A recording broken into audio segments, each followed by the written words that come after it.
This is a 16-inch RCA Victor television set. It's the same kind that my father bought in the late 40s. Now, the first Italian films that I remember seeing were on this little screen.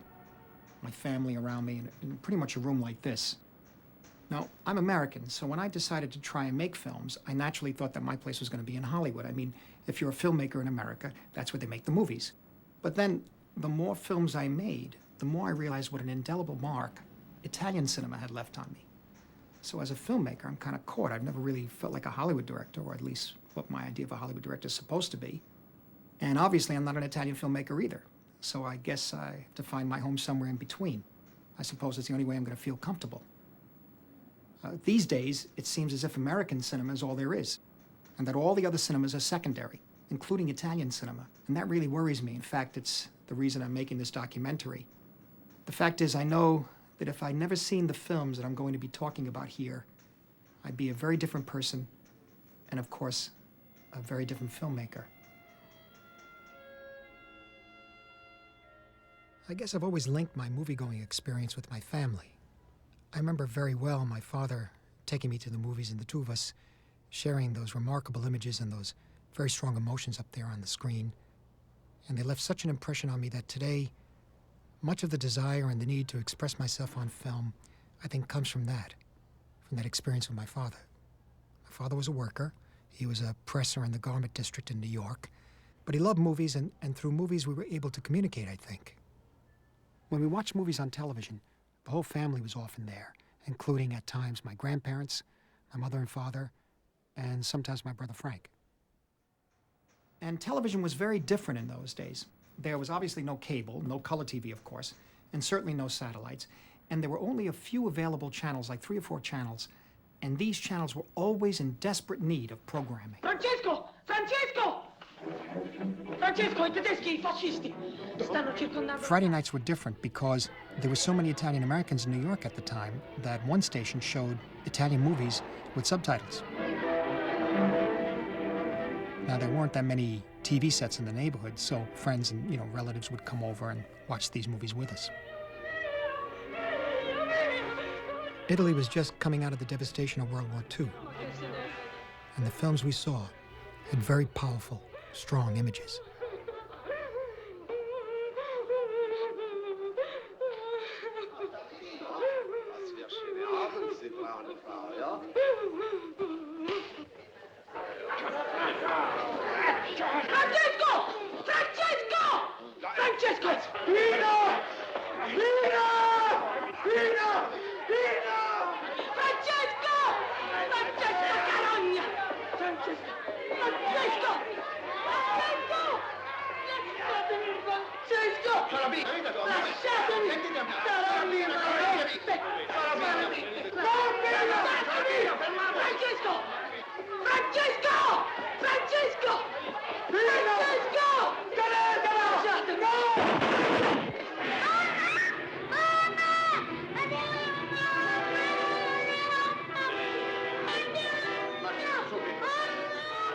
And some of these images were so moving, so intensely moving, that I noticed that my grandparents started to cry.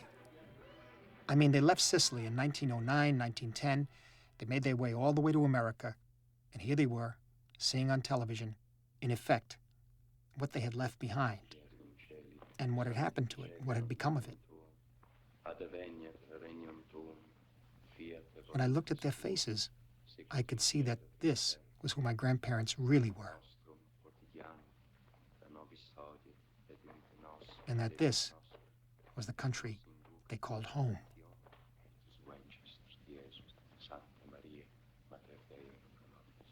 And it was overwhelming, because for the first time, I became aware that this was where I came from.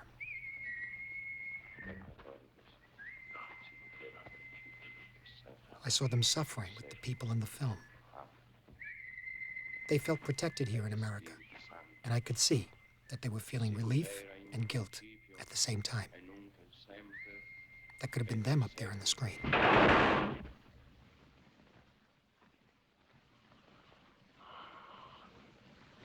Feuer!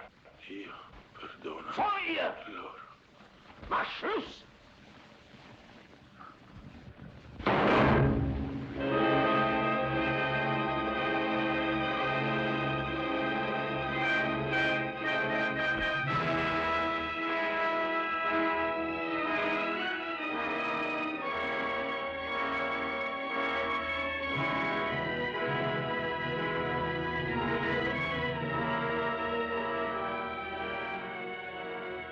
My world consisted of our apartment, the church, school a block away, the candy store around the corner.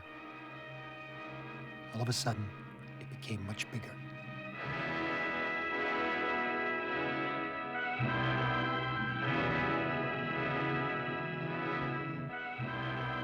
My grandparents were Sicilian immigrants who only spoke Sicilian. They never even became American citizens. They could hardly speak or write in English, and they were fairly literate in Italian. My father's family came from Polizzi Generosa, which is in the province of Palermo. And my mother's family came from Cimina, which is also in the province of Palermo. Now, people from these two towns lived across the street from each other, that is, on Elizabeth Street in New York, but they kept at a distance. And this was just one of the many customs sort of carried over from the old world. My grandparents didn't really deal with America. I mean, my parents, their children, used to go to work in the morning as if they were venturing forth into some unknown territory, which just happened to be right around the corner. And then every night, they'd come back home to Elizabeth Street, which is right here.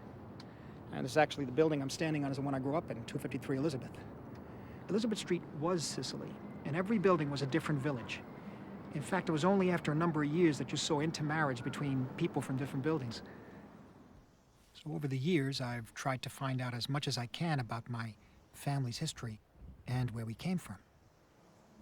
I learned that Polizzi, the town my father came from, was a center for Benedictine monks returning from the Crusades, and that the town was called Generosa by Frederick II, who was the Holy Roman Emperor. And at one point, in my mother's hometown, Cimina, they had as many churches as they had people. Now, these towns lived through the Greeks, then the Phoenicians, the Romans, the Byzantines, Saracens, Normans, French, Spanish, and in this century, the Nazis, and then the Americans. And they survived them all. My grandparents took that history of survival with them when they left Sicily, and they never went back. This is a Sicilian street festival, the Festival of St. Ciro, who's the patron saint of Cimina. Only this isn't Cimina. It's Elizabeth Street in New York. This is movie footage that I saw for the first time only recently. My cousin gave it to me. It was shot 60 years ago by my uncle, his father, before I was born. Seeing these images, everything the world was then, my world, a world that's gone now, came back to me in a flash. This was shot in my grandparents' apartment, my father's parents. And this is really the way I remember it. People always crowding around each other, small rooms, and obviously this is some sort of a special event, must be a wedding or christening or something, I'm not sure. This is my father's mother. And here's my father's father. And my mother's mother. And actually, this is my father who's playing the mandolin or something. I must say, I don't ever remember him looking like this. I always remember him a little older, heavier, and balding. Here's my father's mother again. And she's in front of the store that they ran back in those days. And here's my father's father. That store I'd heard about for so many years, but this is the first time I'm actually seeing pictures of it. And that woman with the bag of groceries is my mother's mother. She's about to go into her building. That's the building where my mother was born. I never thought I would see any of these people move again. This is the world of my childhood, a world made by people like my grandparents in search of a better life. Now, they never set out to teach me about where I came from, and I never asked. I learned simply from watching them and the movies about their homeland. And so they were the first connection with that ancient land of Sicily. If you're poor in Sicily, and my grandparents and their families were dirt poor, life can be very tough. That's why so many Sicilians came here to America. And the lesson of survival that's been passed down for centuries, that was carried over to the New World, is a pretty brutal one. And that is, you think twice before you trust anybody outside your own family. Think about it. Your country, your homeland changes hands again and again over thousands of years. So who can you trust? The government? The police? The church? No. Only your family. Only your own blood. So it was with my family that I started watching and grew to love Italian cinema. With, of course, a special fondness for films set in Sicily. So as I was growing up, I saw Italian movies any way I could. And usually the prints were pretty bad. Usually scratched and splicey and that sort of thing. Or I saw them on television where they were dubbed into English, broken up by commercials and cut for time, of course. But the films had such a powerful effect on me that it really didn't matter.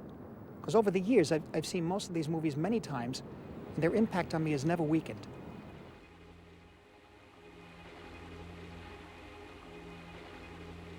The very first Italian film I remember seeing as a child was on television, and it was Paisan. This was in 1948, which would mean I was about 6 years old at the time. Paisan is made up of 6 episodes that follow the Allied Army, the Americans and the British, as they push their way up the boot of Italy, from south to north, driving the Germans out. And the episodes that had the biggest impact on us as we watched the picture were the ones that were about sacrifice. And these sacrifices were for something that I guess I really didn't understand at the time, at such a young age. They were for freedom.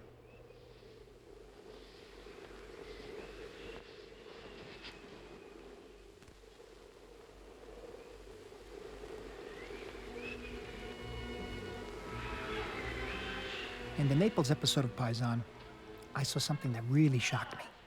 I realized that if my family had never left Italy, I could have been one of those kids up there on the screen, reduced to stealing shoes, selling them on the black market.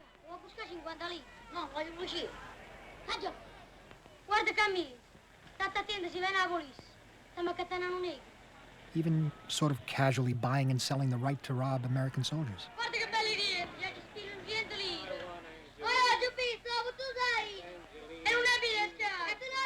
Now, these kids were already so toughened up by war and what came after it that they learned every trick in the book.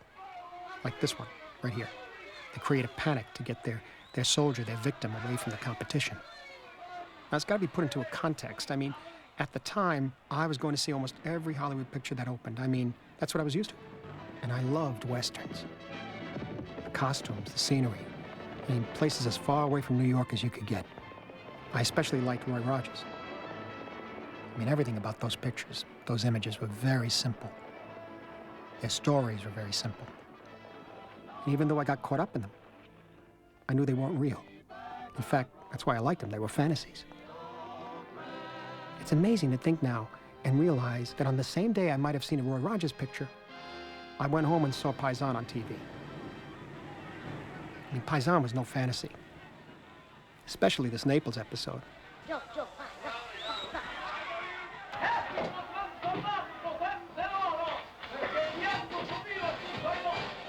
Like this scene, where the kid takes the drunken soldier, his name is Joe, into a puppet show to get him out of sight, to hide him from the other kids. But Joe's having a good time, but once he realizes that the crowd is cheering on the story of a white knight beating a Moorish knight, a black knight, it triggers something in him. It's just a little too close to the prejudice he has to live with every day back home. Was this the first movie I ever saw that dealt with racial tension? I'm not sure. But it was definitely one of the first I'd ever seen where the places looked real. They didn't look like sets. And of course, I had no idea that these films were part of an explosion called neorealism, which was shaking up filmgoers all over the world. I don't want to go home. My home is an old shack with 10 cans for doors. I don't need that key. I don't want to play no more, Paisan. I don't want to go home. I don't want to go home. I don't want to go home. Joe. Sidurul, Mima Rubeshka. The climax of the Naples episode was the most disturbing thing about it. A few days later, after Joe's sobered up, Hey, you! he spots the kid in the street and he wants his shoes back. You! What you call that shoe? Where do you live? Take me to your home. Don't make casa. Come on, you take me. Get it. They drive all the way to the outskirts of Naples. Come on, get out and get my shoes. Come on, get my shoes. The kid gives Joe any old pair of boots. His own boots, of course, are long gone.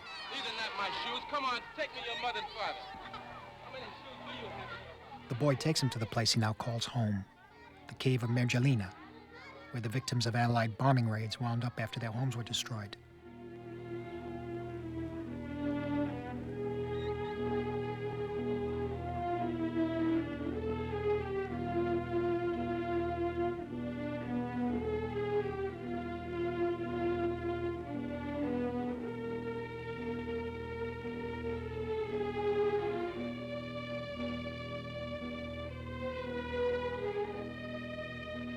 Now, Joe's seen a lot, but he's never seen anything like this.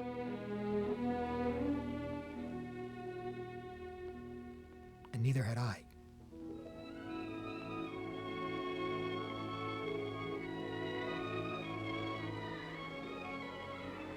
Where's your mother and father?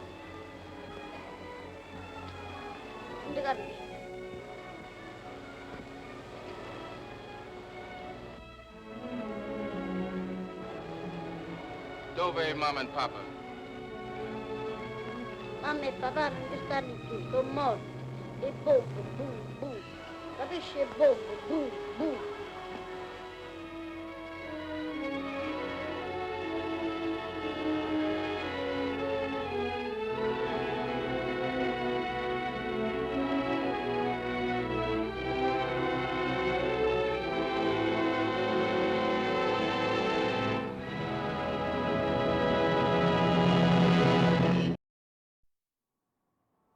The emotion of this picture was so strong that you could feel it come through some of the worst prints you've ever seen.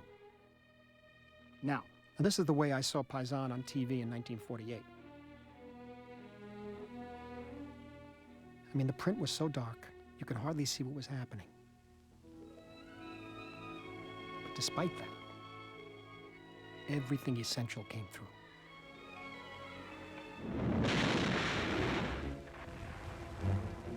And in this version, the American release version, the only version I've ever seen, they used a map to introduce each episode. Now, the Sicilian episode is the first one in the movie. And for my family, it was obviously the most important. When it came on, everybody in the room really paid attention. John.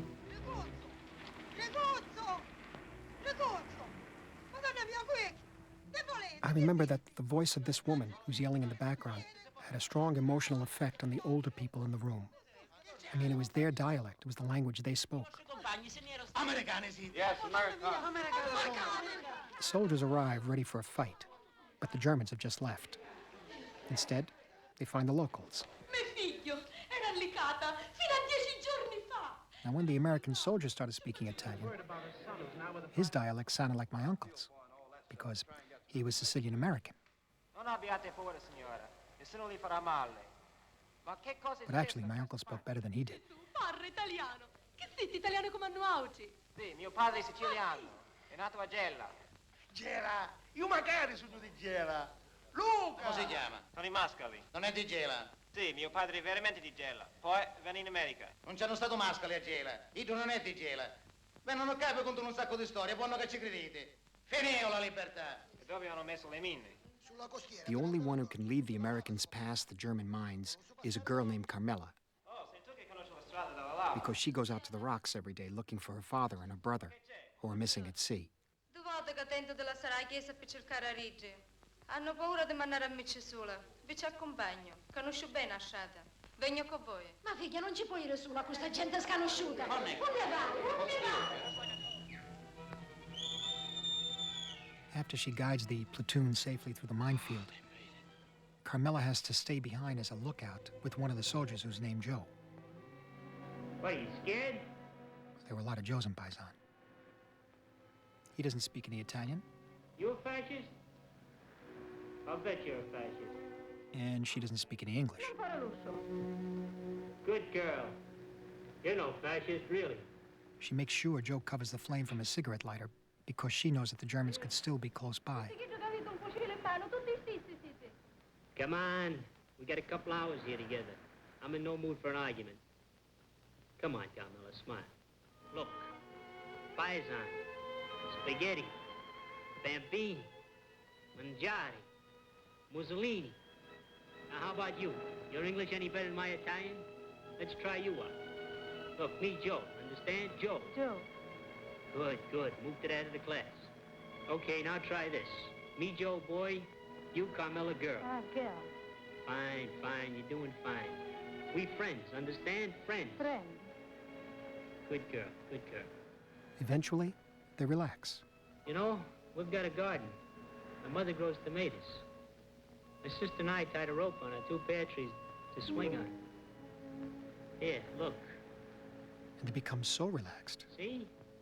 No, she's really much better looking than this. that Joe lets his guard down. She's a little like me. Sorella.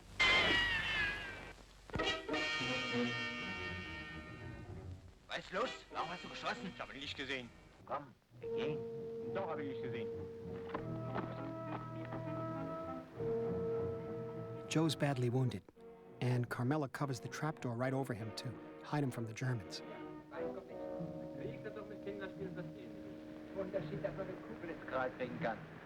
Hier könnte ich romantisch werden. Hab doch recht gehabt. Das richtige Pirat. Nee, guck mal an, da ist doch jemand.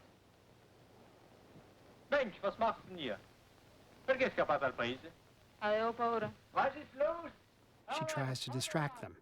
She pretends that she's afraid and she's glad the Germans have come to protect her. Avere qui appuntamento con fidanzato, eh? State fermo. Tuo fidanzato deve essere molto stupido perché non venuto. Ho ragione io, eh? But when Carmela is finally able to slip away and check on him, her new friend Joe is dead.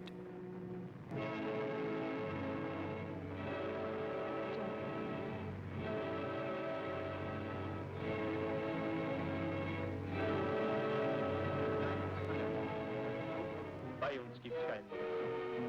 Morgen gibt's einen Gegenangriff und da wird's glauben, wie die haben. Nicht lange gibt's.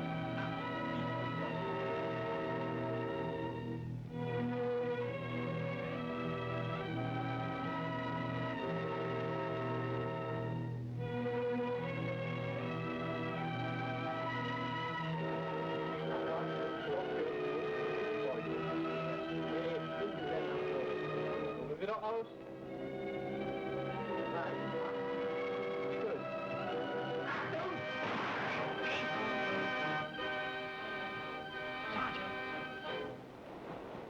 Sounds like a carbine. Maybe Joe is in trouble.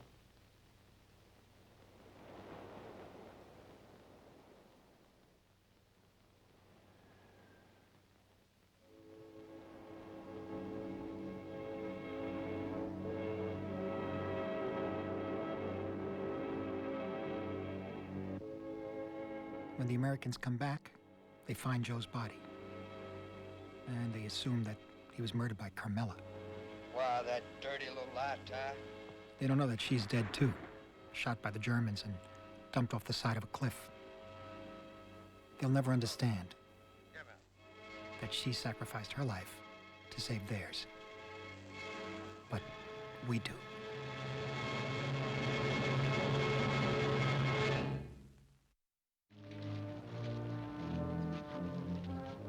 Now, I also remember seeing another kind of Italian film around this time. Fabiola really captured my imagination. It was was the first Italian epic I ever saw.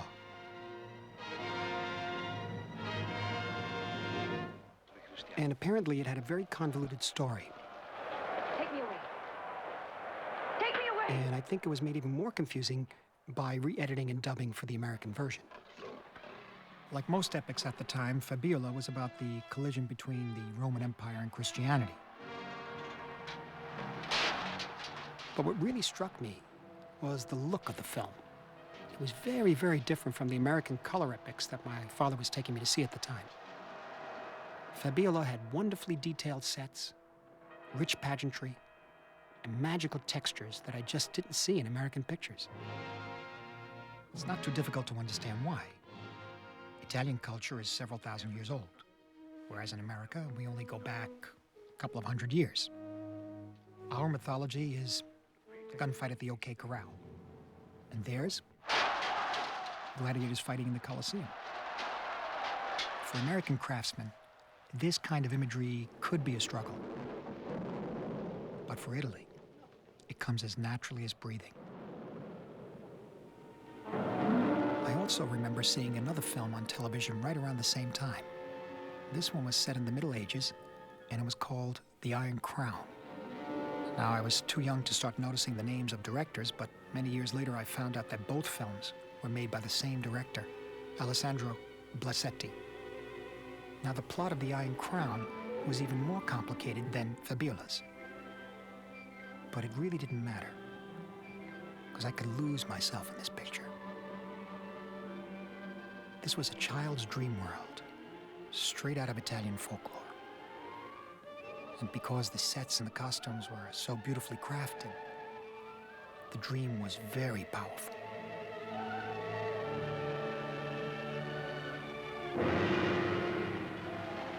Paisan was the world as it really was. But the Iron Crown was a world I could escape to. It was alive in a way that the epics I was used to seeing were not.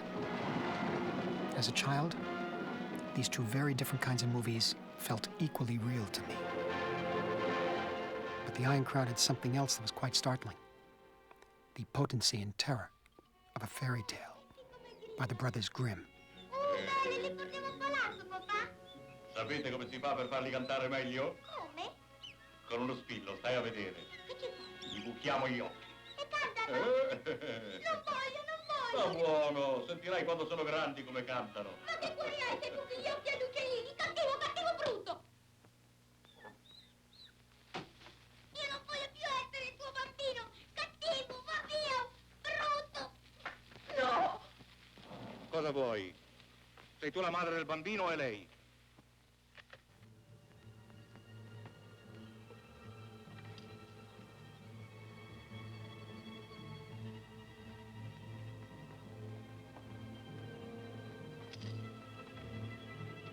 Chiumba.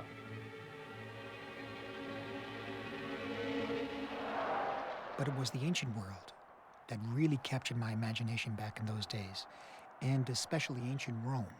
This eventually developed into a fascination with the history of the church and early Christianity. So I started collecting comic books that dealt with stories about the Roman Empire. I also collected pictures that I'd cut out of Latin grammar books from school. But that wasn't enough. I wanted to make my own movies, my own epics. So I started to draw storyboards. I mean, I didn't know there were storyboards at the time. It was the only way I could do it. So I made storyboards for some of these imaginary epic films that I had in mind.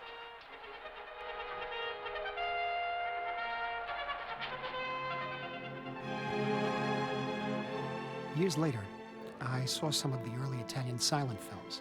Now, these were a revelation. This is a scene from Cabiria. It's an epic about Carthage written by the Italian poet Gabriele D'Annunzio. Cabiria was a huge influence on D.W. Griffith and a major inspiration behind his film Intolerance.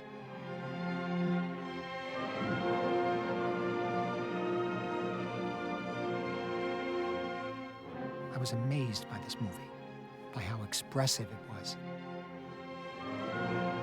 This was the same kind of shock I felt when I first saw Paisan in Open City, only different. It was as if I'd found a secret door that led right to the heart of the ancient world. Kabiria's powerful images could only have come from a country whose historical imagination stretched back thousands of years. I mean, I had the feeling I was watching a newsreel of ancient Rome. So as a child, I'd already encountered the two extremes in Italian cinema. They were forever linked to my mind: the epic and neorealism. Now, every movie is the product of its own time, but the neorealist movies were much, much more than that.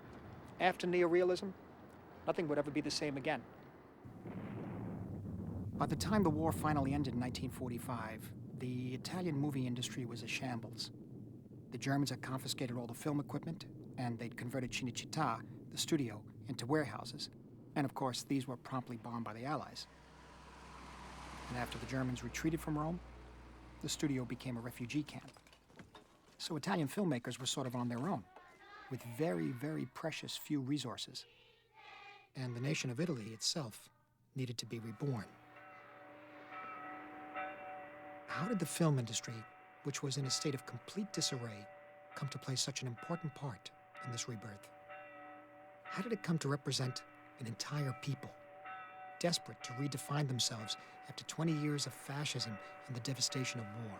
Quando attrezza, la campana suona martello, a quelli che hanno gli uomini al largo sulle barche, gli si stringe il cuore. If you ever have any doubt about the power of movies to effect change in the world, to interact with life and fortify the soul, then study the example of neorealism. So what was neorealism? Was it a genre? Was it a style? Was it a set of rules? Well, more than anything else, it was a response to a terrible moment in Italy's history. The neorealists had to communicate to the world everything their country had gone through. They needed to dissolve the barrier between documentary and fiction. And in the process, they permanently changed the rules of movie making.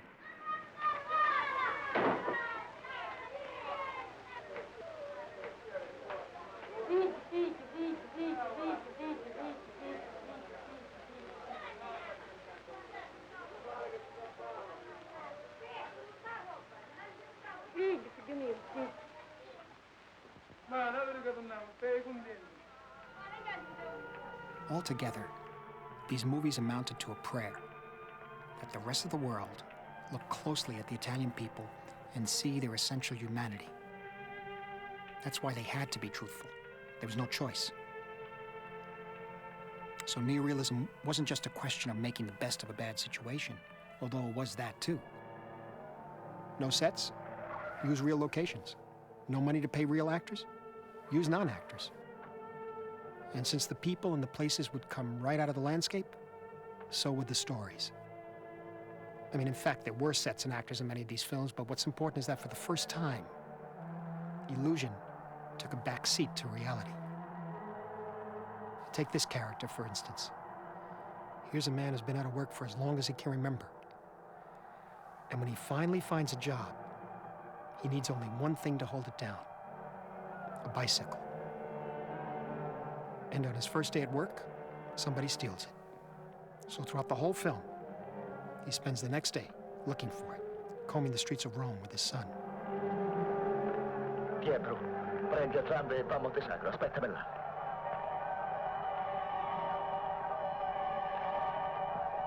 Ma che sta a fare? Muoviti!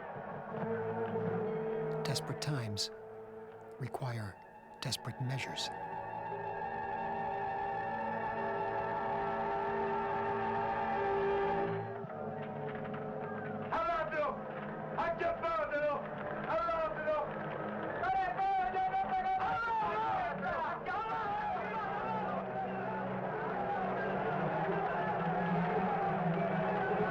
The neo-realist directors didn't just want to make these films, they had to make these pictures.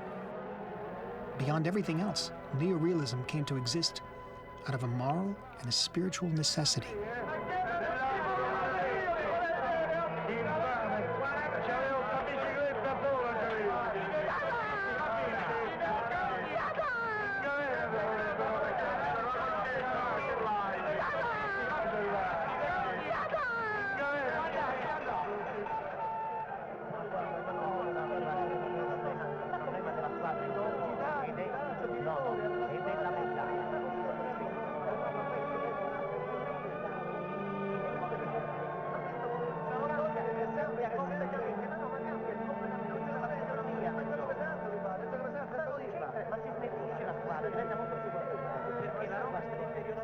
The impulse of neorealism to do justice to life as it is, to things as they are, is still with us, even today.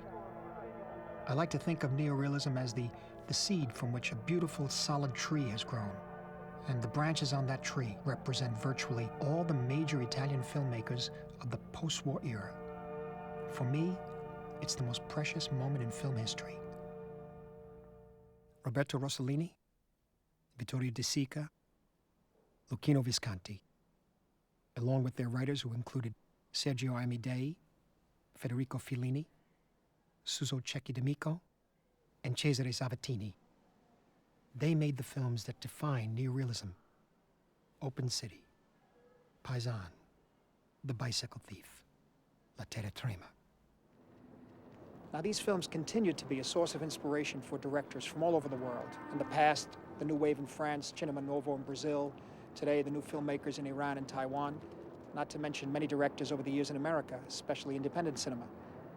In a way, you could say that neorealism began with Roberto Rossellini.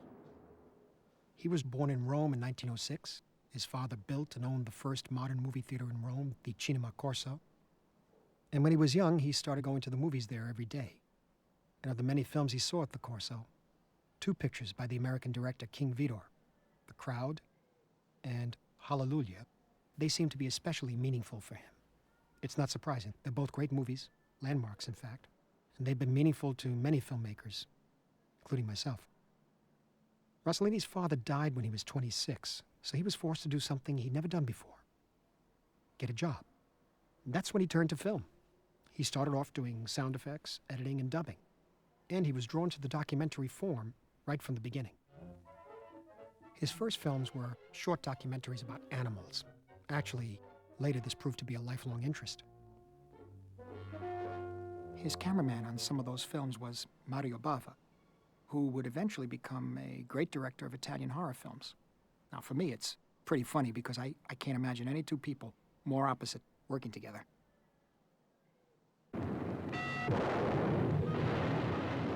Rossellini got the opportunity to make his first feature in 1940, La Nave Bianca.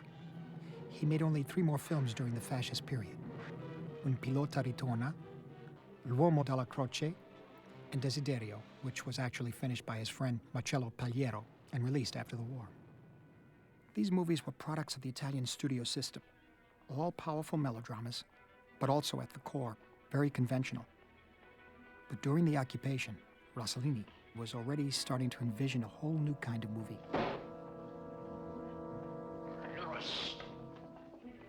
When you're a filmmaker, you gotta get the money first.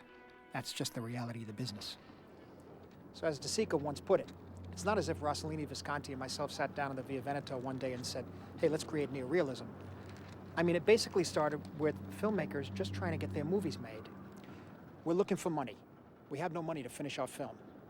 This is what De Sica remembered Rossellini telling him when they ran into each other on the street one day in 1945. What film? De Sica said.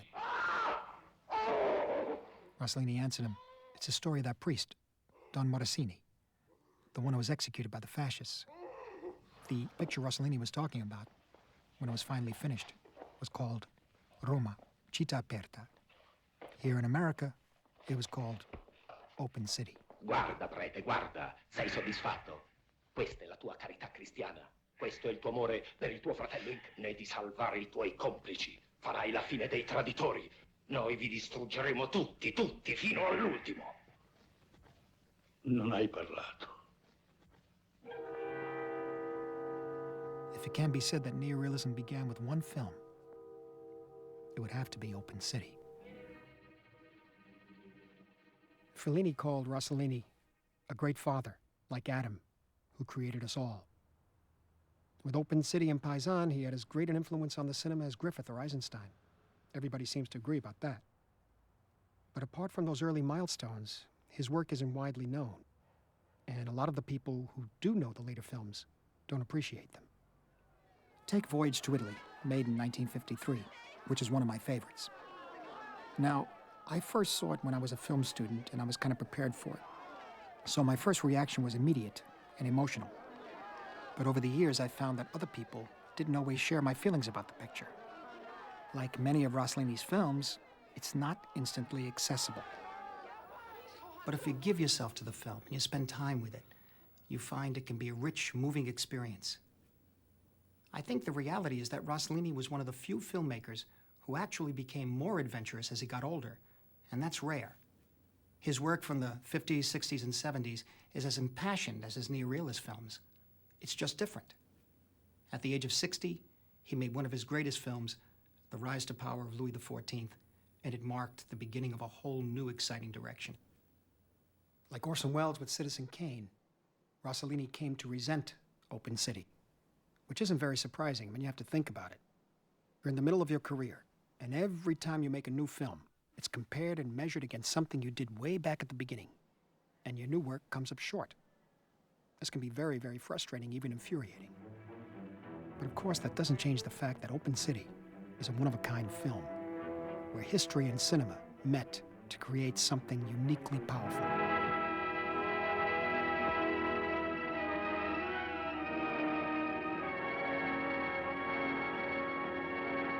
Open City became a worldwide success, a phenomenon, really. But it started slowly. First it caught on in France, then in America, and only then in Italy. At the time, Life magazine wrote that the film helped Italy to regain that nobility it had lost under Mussolini. It's not the kind of thing you usually read about a movie. So in a way, Open City became the new Italy's ambassador to the world. It's a film about ordinary people. A priest, a pregnant woman, a group of communist resistance fighters, a few kids, who all become heroes under extraordinary circumstances. It's also a film about occupation and its price, whereas Paisan is a film about liberation and its price.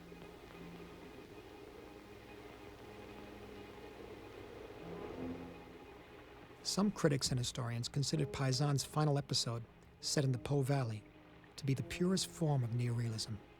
Stripped of all dramatic artifice, things simply happen. And we're drawn further and further into the hopeless situation of some truly courageous people.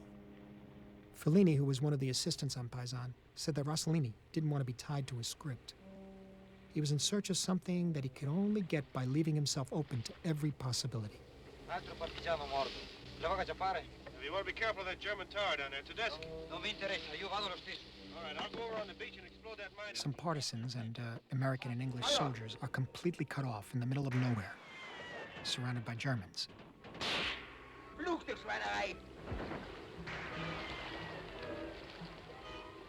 They find out that they won't be getting any support from the Allies. What have you heard from 15th Army headquarters?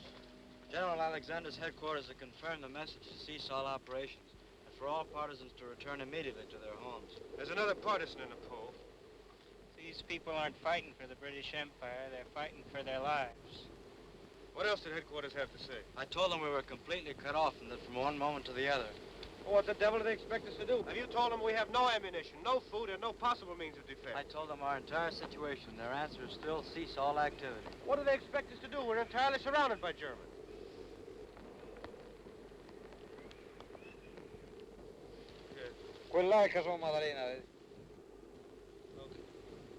They get so hungry that they're forced out into the open. Ciao, le qua Cigolani. Oh, avanti, Cigolani. Buonasera, ragazzi. Che novità che? Ieri tutti tedeschi è venuti fin qua. Lascia che cerca, vengo pure nessuno.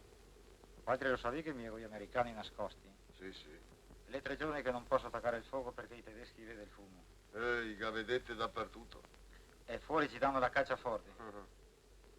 Avresti niente da darmi da mangiare? Quel che avevamo, un poca de polenta. Potremmo cucinare dopo i sacchi? Sì, beh, no, fuori uno, un bravo ragazzo, un americano. Poi chiamalo, Ciamelo. You got a lot of mosquito bites there, youngster. I have something for that. The American soldier finds a way of repaying the family for their kindness. Still a faccia. Want to be careful with it, though. Nascandre. The family prepares a meal for the men. Polenta and eels. Seems pretty simple. Fishing for the eels, picking them out, and then killing one. right in full view of the camera. Just an act of everyday brutality. And it's also a way of preparing us for what's about to happen.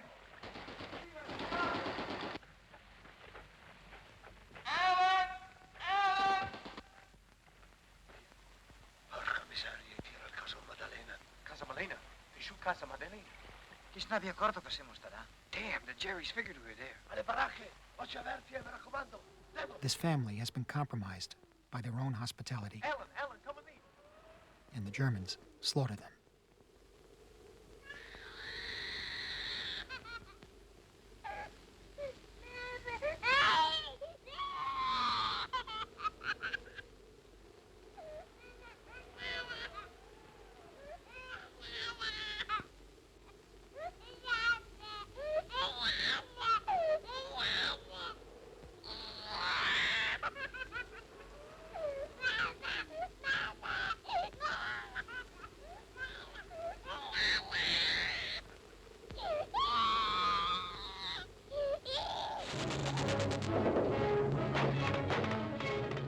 Fellini said that Rossellini seemed to know exactly what he wanted during the shooting of this episode. He was driven to find a new way of telling a story on film, where nothing is artistically embellished or enhanced, where everything seems to be simply unfolding as in life.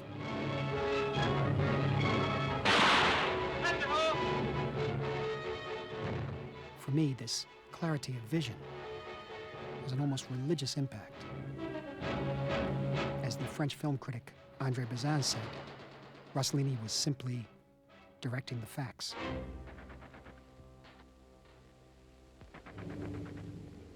The Germans win the skirmish, then they separate the Allied soldiers from the partisans. They treat the partisans as ordinary traitors, unworthy of the respect given to real prisoners of war. What are you going to do with these partisans you got tied up like animals out here? No international law protects the partisans. They are not considered soldiers. They are just outlaws. What about the two San Marco men? They're from the regular Italian army. No, we don't recognize Badoglio's government. What are you going to do with them? I'm expecting orders of my headquarters. A casa mia non sapranno mai quello che mi è capitato. Ho pissato addosso come un puttino.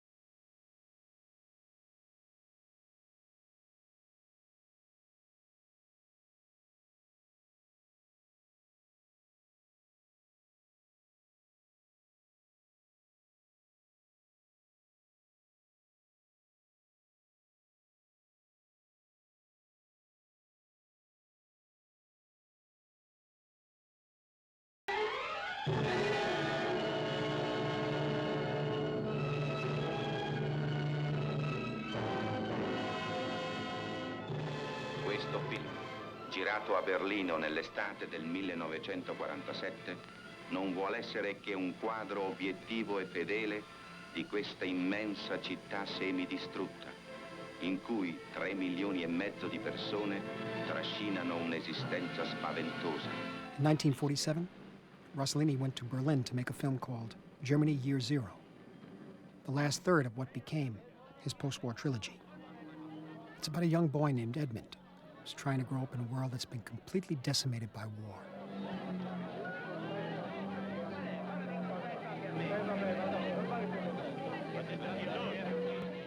Edmund has nothing, and nothing to look forward to.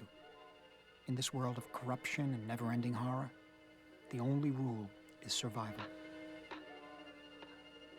All the conflicting forces around him drive Edmund to do something unthinkable. Kill his own ailing father, who's lost the will to go on. In his mind, it's an act of mercy. But once he's done it, there's nothing left for him but despair. Compared to the earlier films, Germany Year Zero feels a little detached. But I think that Rossellini needed to stay detached because he's presenting us with a truly terrible reality here. Try to imagine what it was like in Germany after the war, after their entire culture had self-destructed. What would it be like to be an innocent, in a guilty world.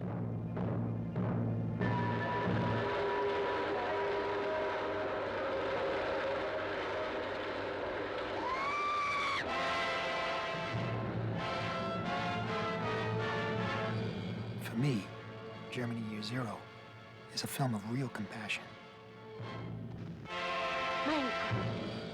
Edmund's death is a lonely sacrifice, just like Carmilla's. In fact, sacrifice is what links the three films in the trilogy. I think that Rossellini was pleading with the nations of post-war Europe to find some sympathy and tolerance for their former enemy, so that they could all go on together. And I don't think anyone else had the courage to make a movie like this in 1947. Rossellini followed Germany Year Zero with something different, a sort of tale called The Miracle. Federico Fellini wrote the story, and this is Fellini himself right here, playing a drifter. The Miracle is a vehicle for Anna Magnani. In fact, it's unthinkable without her. She plays a shepherdess, a woman of limited intelligence but infinite faith. Oh Gesù, Giuseppe Maria. Ma perché te ne vai? Non te ne andare, no. Ti posso parlare, sì. Dio, che consolazione. Bello, bello, santo mio, bello, che felicità, che gioia. Tu mi fai morire, è fatta. E mi porti con te lassù in paradiso, nella contemplazione del Signore. The Miracle is about the question of faith, and it's a running theme in Rossellini's work at this time. I think he was trying to ask the question, how can faith survive World War II and the horrors of the Holocaust? Tu sei passato per il paese, eh? E non t'hanno visto. Certo, non sono degni. Non sono degni, invece io. Sai che mi dicono sempre, i matti non possono entrare in paradiso. A me. She's convinced herself that he's St. Joseph. Vedi se Gesù. But he's no saint. And he makes the most of the situation. Che paradiso. Che paradiso in terra. Amata ha ricevuto la grazia. Io sto male. Sto male.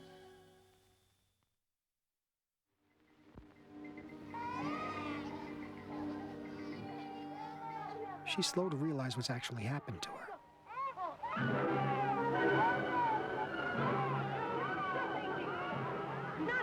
Ma tu sai che stai in giro?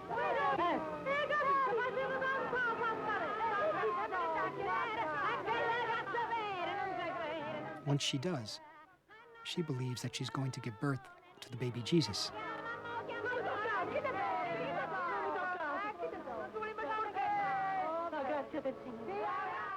The homeless people she stays with throw her out. The people in town have absolutely no sympathy for her whatsoever. To them, she's just a fool.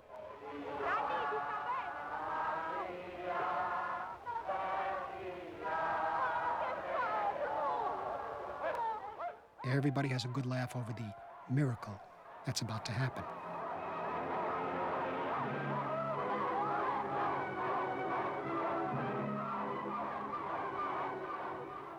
But then, there really is a miracle.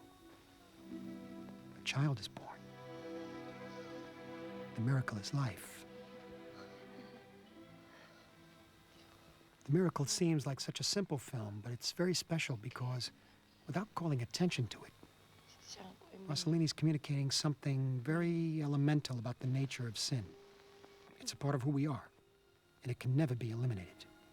For him, Christianity is meaningless if it can't accept sin and allow for redemption. He tried to show us that this woman's sin, like her madness, is nothing in comparison to her humanity. It's odd to remember that this film was the cause of one of the greatest scandals in American movie history.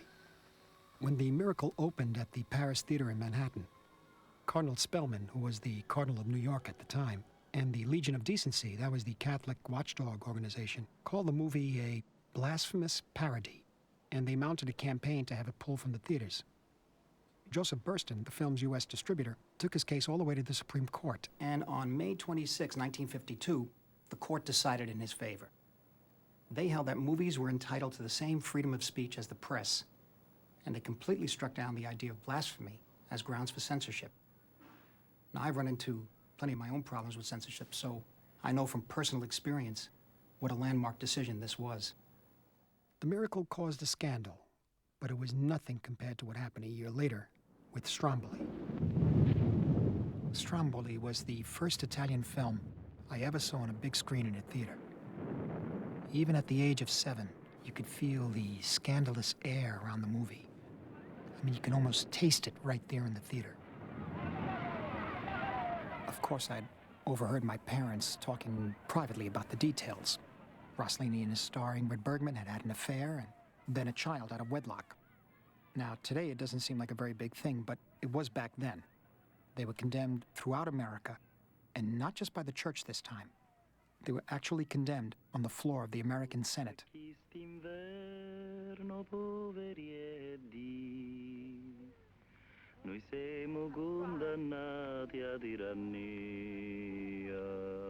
I like you very, very. Just like The Miracle, Stromboli was centered around one woman and her story. And this was a problem for critics who felt that Rossellini had drifted too far from pure neorealism. Hello. Good evening. The fact that the woman was played by Ingrid Bergman, one of the biggest stars in Hollywood, only made matters worse. Rossellini had betrayed the movement that he'd helped to invent.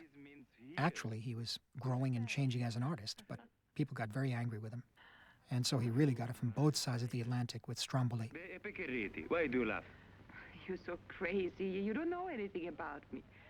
We've spoken to each other a few times over the barbed wires, and now you want to marry me? Sure. Of course, now, 50 years later, the controversy and the criticism are gone, and we could look at the movie on its own terms. In the film, Ingrid Bergman is a Lithuanian war refugee named Karen. She's stuck in an Italian displaced persons camp, and she can't go back to her own country because she's been romantically involved with a German soldier. Her visa application to Argentina has been denied. Italy won't take her, so she has no place to go.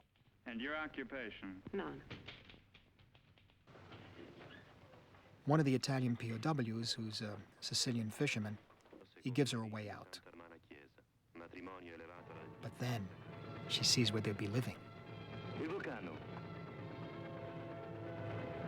Stromboli, an isolated island off the coast of Sicily. Is it always active? Yes. Look, look. The stones are falling in the sea. And she realizes she's just walked right into a whole different kind of prison. This is a ghost island. New Terra. See? Rossellini once described Karen like this. Leave me alone. A woman has undergone the trials of war. She comes out of it bruised and hardened, no longer knowing what a human feeling is. I don't care about your barley, or your vines, or your new terror.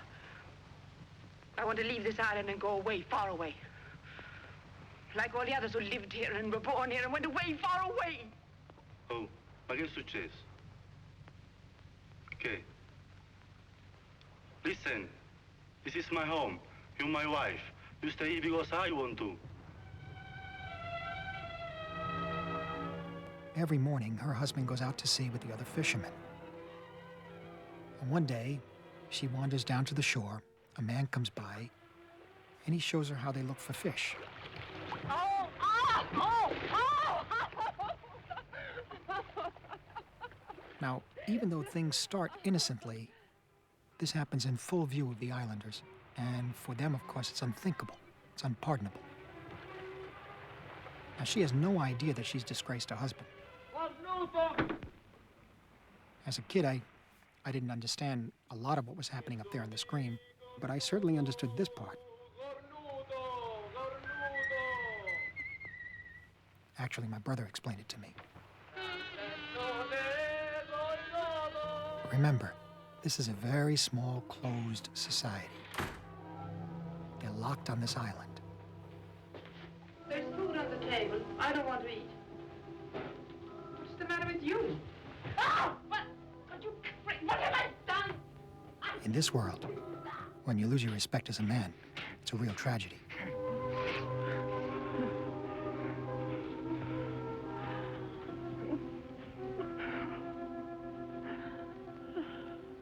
She becomes so desperate that she'll do absolutely anything to get off this island. Oh, you're a good man. So she pays a visit to the local priest, who offers to help her and her husband emigrate. Grazie. But she wants to make sure he's going to help. You're a sensitive, experienced man. I am only a poor priest. Watching this scene, young as I was, I could tell just by the body language that something truly forbidden was being played out. You are the one man who can give me comfort.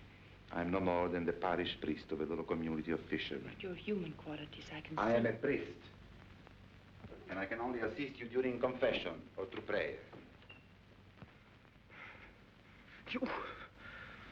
All I can have for you is a deep feeling of pity. May the Lord guide you. Compose yourself.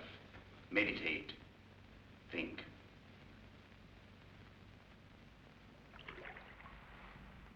The tuna catching scene is the center of the whole movie, the heart of it. You're slowly drawn into what is really the core of existence for these people. The praying, the waiting.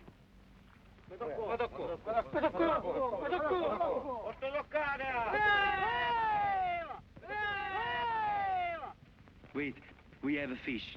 It's as if the camera had been there thousands of years ago to record an ancient ritual of food gathering, long before history was ever written, when it was still something that was passed down from one generation to the next.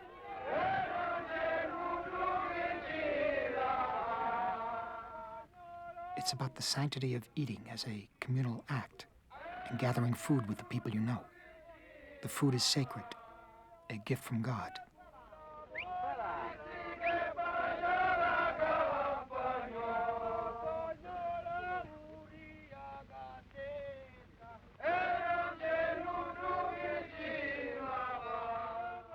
The scene is actually quite long.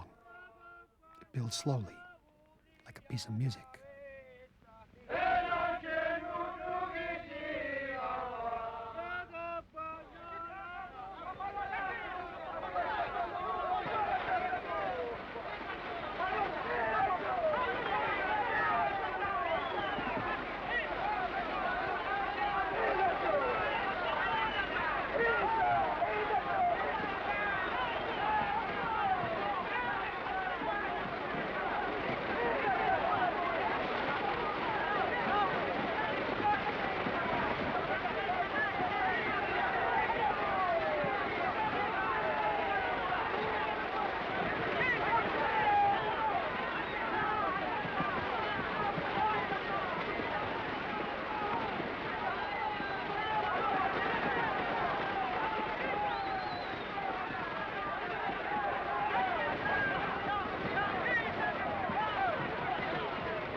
Gesù e Maria. Gesù e Maria. Grazie Gesù, grazie Maria, fa provvidenza che ne mangiato. Did you like the fishing? No, it was horrible. What's the matter? I don't feel well. Why?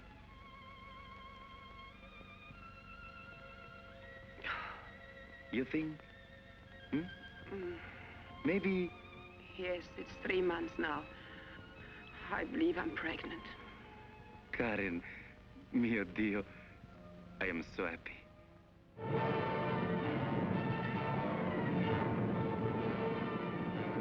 When the volcano threatens to erupt, the islanders go out in their boats and wait it out.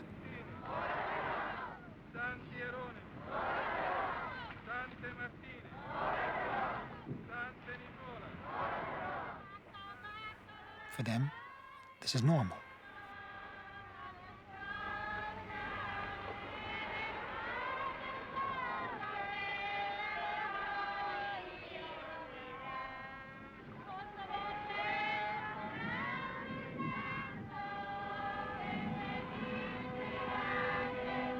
But for Karen, she's reached her limit, and she can't take it anymore.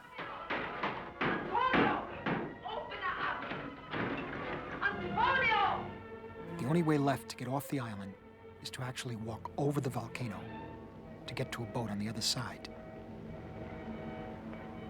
Because of Ingrid Bergman's presence in the film, Stromboli was produced by RKO, which was owned at that time by Howard Hughes, who really didn't know what to do with the picture. So he cut 25 minutes and inserted a voiceover at the end, tying up all the loose ends and reassuring us that Karen returns to her husband.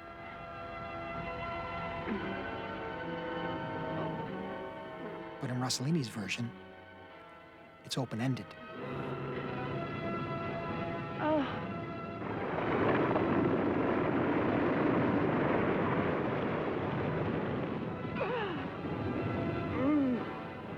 What happens to Karen up here in the volcano? Rossellini once said the important thing was to find out if this woman could still cry. Finish it.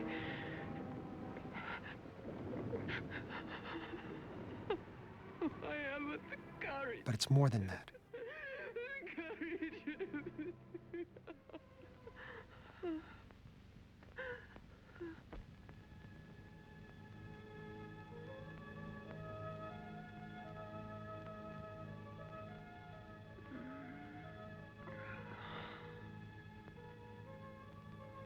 Here's a woman who's undergone a series of horrible trials and who now has a baby growing inside of her. And at the edge of the volcano, she wakes up to a new spiritual reality.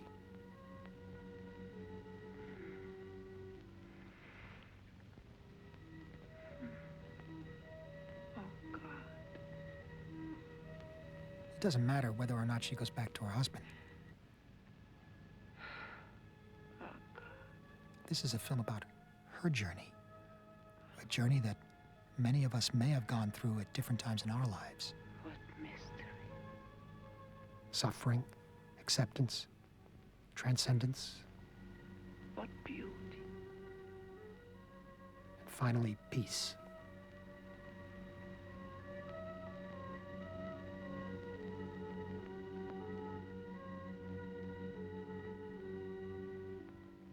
Germany Year Zero is about the loss or the absence of faith. Stromboli is about one woman's discovery of faith. And then Rossellini made a film about having faith, the embracing of faith. With Fellini, he adapted Flowers of St. Francis, a book that was written in the 14th century. In the aftermath of the world tragedy, St. Francis's example of unconditional love for every living thing had a sense of real urgency. I'd never seen the life of a saint treated on film with so little solemnity and so much warmth. Quando sta su? Ma cosa vuoi, fratello? Quanto sei bello. Che cosa vuoi? Voglio parlare col capo. Parla con me, la stessa cosa. Voglio restare con Francesco. E di questo bue che cosa vuoi farne? Beh, lo voglio dare ai fratelli. Ma... Il nonno è impazzito! Sì, è un vecchio La vacca è nostra! Non possiamo regalare una vacca! Ma noi non ne abbiamo bisogno. Di lui mi prendo cura io, Tenetelo in tempo. Ma tu stando in mezzo a noi dover lavorare più di prima. Sì, voglio I tuoi lavorare. parenti dovranno essere come morti. Morto. E stare in mezzo agli umili per predicare, lavorare. Lavorare, dire tutto cosa. Ma non ti è sembrato duro lasciare i tuoi familiari? Tutto. Ma che cosa vuoi da Francesco? Ma voglio fare santo come Francesco. Ma sono io, Francesco. Oh, Francesco! Eccoli, giungono! Andiamo. Flowers of St. Francis was shot in early 1950 in the mountains around Rome. Ecco, abbiamo un nuovo fratello. E come si chiama? Giovanni. Giovanni si chiama. And Rossellini used real monks to play all the principal roles. The film consists of a series of episodes in the lives of St. Francis and his fellow brothers. Che ti è successo? Ah, poverino, tutto infreddolito. And these episodes play like little